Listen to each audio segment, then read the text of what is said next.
Amigas y amigos, les saluda Francisco de Armendrail. Como siempre, un agrado continuar con estas cápsulas para aportar algo de historia y cultura en estos tiempos de confinamiento. En esta ocasión vamos a conversar sobre el próximo proceso constituyente que viene en unas semanas más, y para ello tengo el honor y privilegio de conversar con el académico doctor Alfonso Enríquez. Él es abogado, profesor de la Escuela de Derecho del Campus Chillán de la Universidad de Concepción. ¿Cómo está, profesor Alfonso? Bueno, muchas gracias Francisco y para mí es un honor poder estar en tu canal que yo sigo bastante, ¿ya? Así que muchas gracias. No, gracias a usted, profesor, por aceptar esta cápsula para conversar algunos aspectos fundamentales de lo que estamos viviendo, de los días cruciales que viene para el país, sobre el proceso constituyente y el plebiscito. No sé si está bien dicho plebiscito, quizás sería bueno Sí. aclarar un poco el concepto de lo que va a suceder el 25 de octubre. Pero antes, hagamos un poco de historia, profesor. ¿Existe algún precedente sobre lo que vamos a vivir ahora en octubre en la historia constitucional de Chile? ¿Qué nos podría contar un poco al respecto? Mira, en forma súper breve, lo que nosotros vamos a vivir es un proceso histórico inédito. Lo que pasa es que es primera vez que se le va a consultar a la ciudadanía directamente sobre tres preguntas fundamentales, ya sobre si quiere un cambio de la Constitución o no, apruebo o rechazo. Lo segundo, en el caso que gane la opción de el apruebo, se le va a preguntar o se le va a solicitar que elija a los convencionales, ¿no es cierto?, a los miembros de esa convención que va a redactar una nueva carta fundamental y un tercer momento va a consistir en el plebiscito de salida, ¿ya? Donde se le va a preguntar a la ciudadanía si se muestra conforme con ese proyecto de carta fundamental que va a redactar la convención. Eso es inédito en nuestra historia. Nuestra historia está caracterizada por tres grandes constituciones, por la constitución actual, ¿no es cierto? La de 1980, la constitución de 1925 y la constitución de 1833. La constitución de 1833, como tú sabes bien, surge luego de la guerra civil del año 29, ¿no es cierto?, donde se enfrentaron los bandos conservadores con Pipiolo y, eh, y va a terminar con una carta fundamental que es la de 1833, donde se impone una cierta visión conservadora de la sociedad. Lo interesante de esa carta es que se redactó por una gran convención, ¿no es cierto?, que se parece bastante a la convención mixta, que es una de las alternativas, porque esa gran convención estuvo formada por diputados y por ciudadanos elegidos por la Cámara de Diputados de la época. Entonces fue algo bastante parecido. Hay que salvar las diferencias, por supuesto, pero fue bastante parecido a una de las alternativas que nosotros vamos a poder elegir.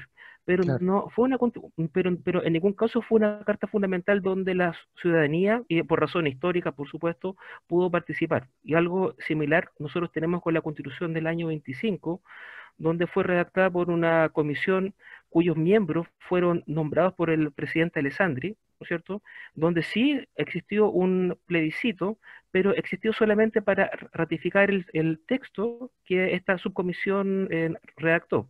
Y la constitución del año 80 fue redactada por una comisión que fue nombrada por la Junta de Gobierno, donde tampoco tuvo participación la ciudadanía. O sea, tuvo una participación en el plebiscito, pero no una participación en el proceso anterior, ¿ya? Entonces yo destacaría como algo positivo, ¿no es cierto?, la participación de la ciudadanía en todo este proceso.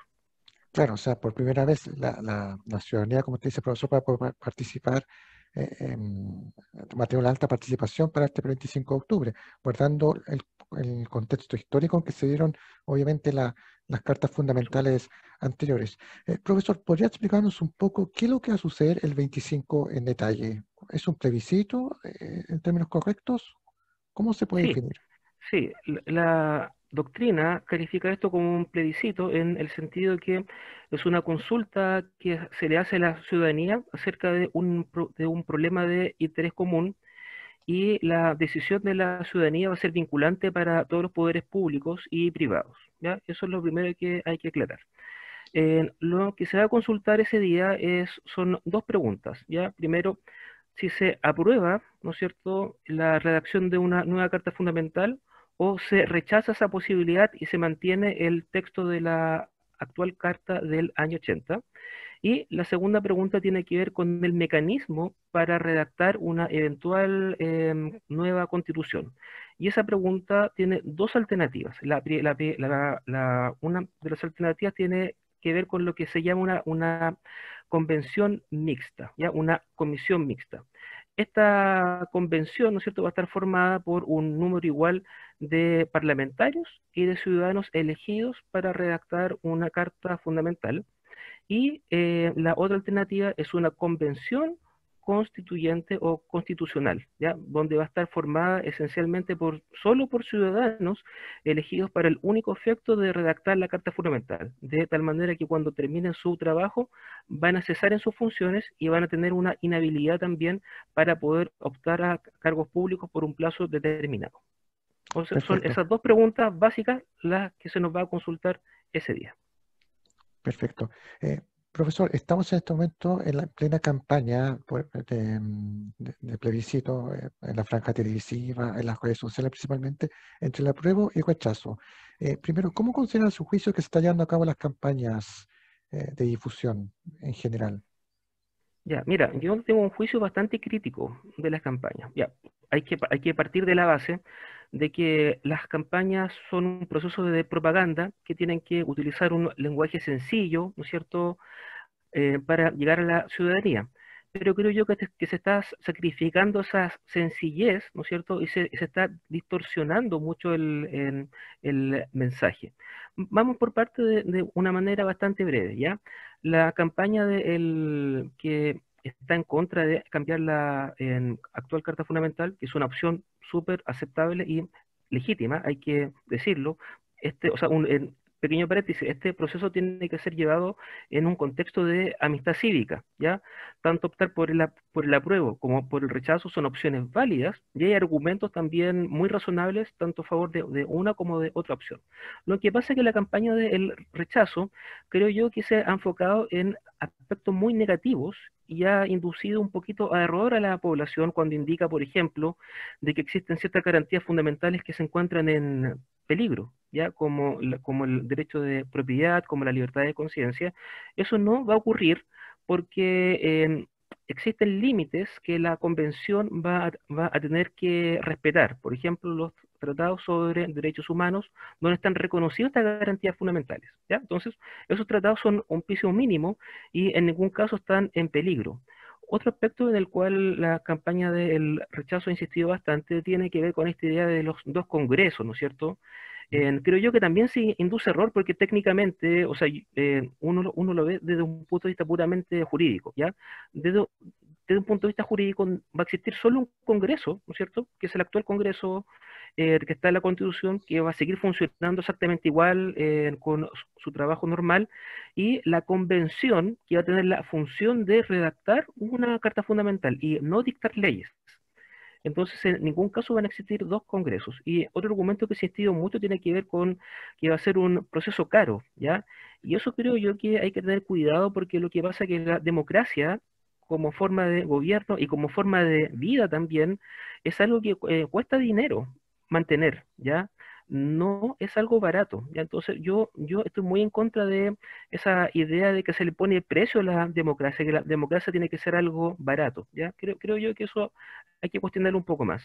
Ujú. Y a su vez la campaña del apruebo, creo yo también que comete algunos errores importantes porque presenta el cambio de la constitución a veces como si fuese una solución mágica a los problemas que la ciudadanía vive relativo a pensiones, vivienda, educación, desigualdad, en circunstancias de que esos problemas tienen una solución bastante más compleja que el cambiar la constitución.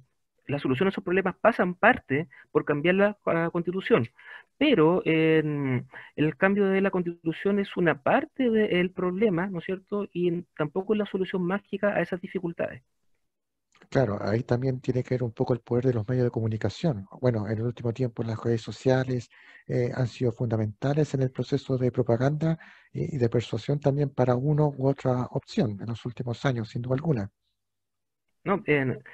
Por supuesto, ya, mira, a mí lo que me preocupa como académico y lo que hemos intentado hacer como en facultad es entregar información a la población, ¿no es cierto?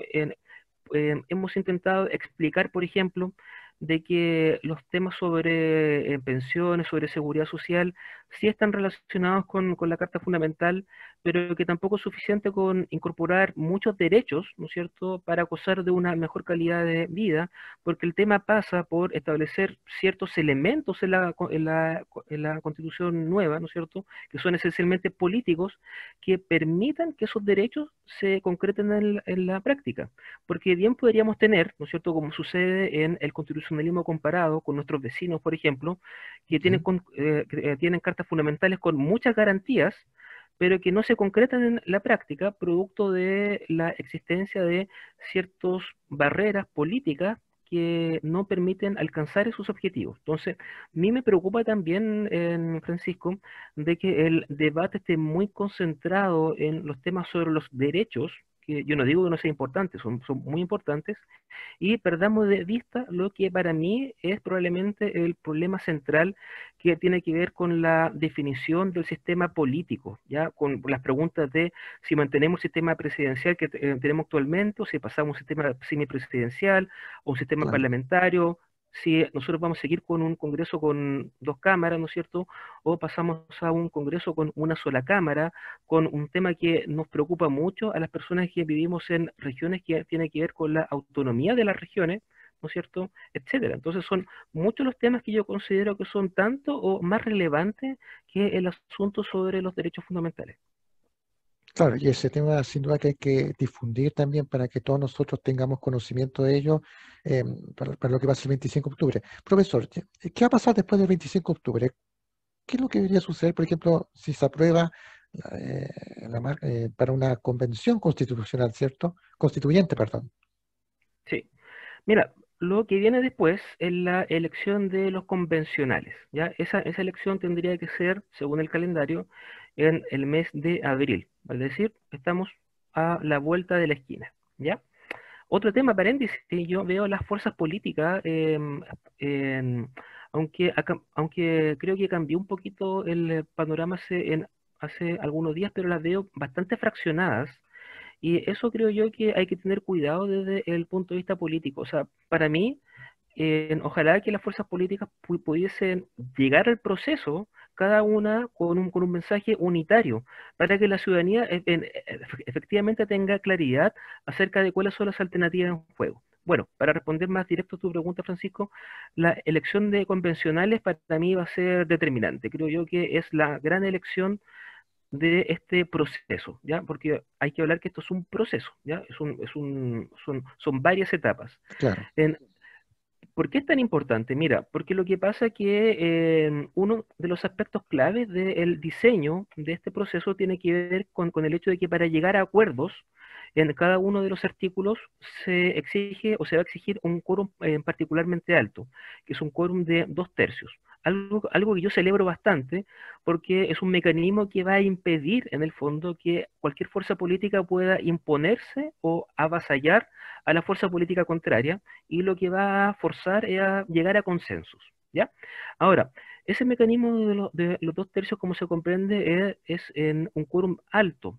Y la elección de los convencionales, la manera como se distribuyen las fuerzas políticas, va a marcar en buena medida el destino y el éxito de la redacción de la Carta Fundamental y el contenido de la Carta Fundamental, ¿ya? Porque es muy probable, por ejemplo, de que la fuerza un poco más sí, cercano obtengan algo más de un tercio, ¿ya? O sea, creo yo que eso sería lo razonable, ¿cierto? Y eso implica de que las fuerzas más cercanas a la centroizquierda no van a tener los 2/3 para imponer, o sea, para generar muchos de los cambios que les gustaría generar. Y eso va a forzar, ¿no es cierto?, la política de ciertos acuerdos, de transar, discutir, ¿no es cierto? Y algo que a mí me parece realmente bastante sano, porque tú sabes muy bien que esta idea de la política de los consensos está muy desacreditada hoy en día, y yo creo que sería bueno que en este proceso pueda salir bien parada, ¿ya? Creo que nos va a hacer bien a todos. Perfecto. Profesor, si quiere comentar algo más sobre el proceso que considera importante que todos nosotros debamos conocer para la jornada del 25 de octubre. Bienvenido sea. Mira, puedo comentarte dos cosas que ¿Sí? las he comentado en varias de las charlas. Primero es estar informado. Mira, ¿qué pasa? Que hay una característica de nuestra sociedad que nos hemos ido alejando lentamente de la discusión sobre los asuntos públicos, ¿ya? Y eso explica también muchos de los problemas que nosotros tenemos como sociedad, ¿ya? Entonces, tenemos una responsabilidad como ciudadanos de involucrarnos directamente en estas cuestiones, tanto como electores, ¿no es cierto? Y también eventualmente como actores del proceso, ¿ya? Y eso me lleva a el segundo tema. Hay algo que se ha criticado bastante, que es las dificultades que existen para que los independientes puedan participar como candidatos a la convención, ¿ya? Y eso es efectivo, porque el sistema que se eligió tiende a privilegiar las listas que van por los partidos políticos que están más consolidados. Pero eso va a obligar también a las fuerzas que están fuera de los partidos políticos a articularse, ¿ya? A articularse en cada territorio, a hacerse conocidas y disputar el voto ahí junto con o en contra de los partidos políticos más tradicionales. Entonces yo llamaría, para resumir, a informarse por un lado y por otro a eventualmente dejar de ser un actor pasivo y quizás participar un poco más activamente en los procesos o en los grupos, ¿no es cierto?, que se van a ir armando para generar campañas de independientes. Y esto me refiero, por supuesto, sea de en la corriente política que sea, ¿ya? Ojalá que este proceso sea muy diverso, ¿no es cierto? Y que las distintas sensibilidades del país puedan tener voz y voto también. Profesor, eso tiene que ver también con la falta de formación cívica de nosotros. ¿Sí? En los últimos años se ha criticado mucho la falta de educación cívica, que falta más formación desde los colegios. ¿Tiene alguna relación eso o no? Sí, mira, dos cosas ahí. En esa pregunta es súper interesante. Por un lado, estamos claros que el problema está relacionado con la falta de formación cívica en los colegios, de formación ciudadana o formación para la ciudadanía, como se llama por algunos especialistas. Pero esa formación tiene que traducirse también en una praxis política mucho más cotidiana. Y eso nos lleva, por ejemplo, a un tema muy interesante, voy a mencionar de forma breve, que tiene que ver con la falta de mecanismos de democracia directa en nuestro país, ¿no es cierto? Uno mira los precedentes en el derecho comparado, en el caso de en Europa, Suiza siempre es el ejemplo más citado, pero pasa mucho en distintos estados de Estados Unidos, en los cuales existen consultas periódicas a la ciudadanía para que pueda manifestar su voluntad en distintos temas. Y creo yo que esos son mecanismos a nivel local, por ejemplo, que podrían perfectamente revitalizar el interés de los más jóvenes, especialmente por estos asuntos públicos que son tan importantes. Entonces, para resumir, por un lado, la formación ciudadana es clave, pero esa formación ciudadana tampoco se puede quedar en la teoría. O sea, hay que contar con mecanismos de democracia directa también para que eso que aprendemos ahí se pueda concretar también en la práctica. Perfecto. Muy bien, profesor Alfonso Enríquez, deseo darle los agradecimientos por su tiempo para esta breve conversación con el fin de contextualizar este proceso histórico que estamos viviendo para el 25 de octubre y a nuestras amigas y amigos los dejamos invitados para otra cápsula en una siguiente oportunidad. Hasta pronto. Bueno, muchas gracias, Francisco.